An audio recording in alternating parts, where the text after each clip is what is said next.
Tervis, mina olen Iljar Kohvinovalt ja tänaga on taustaks näha e-kaart, mille ma saatsin täna 8. oktoobril Helmer raadios sõnumisoovid, internetisoovid saatesse. Ja taaskord oli niimoodi, et saatsin e-kaarti tervitus kenasti ära, e-kaart avati, aga tervitus eetrisse loetud. Nüüd alates 1. oktoobrist on Helmer raadio peatoimetajaks Mari-Liis Männik Oves Peterseli asemel.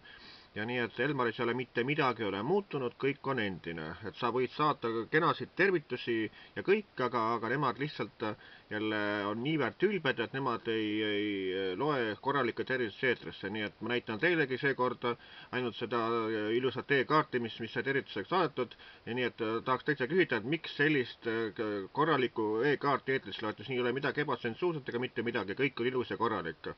Aga lihtsalt, et ja siis ma saatsin selle kirjaga edasi ka Eesti Meedia juhile Sven Nutmanile ja ühesõnaga küsimusega, et mis toimub ühesõnaga ja samamoodi ka Mari-Liis Männikule. Nii et aga nemad ei vasta nagu nii mitte midagi, et nad on nii palju ülbust täis, nii et nemad võivad teha, mis tahavad. Nii et Elmar on ikka täiesti, ma ei oska nimegi öelda, mis ta on, et ei ole mõtet seda üldse kuulata ega midagi, nii et nii ütlen mina, Iljar Kohvinov.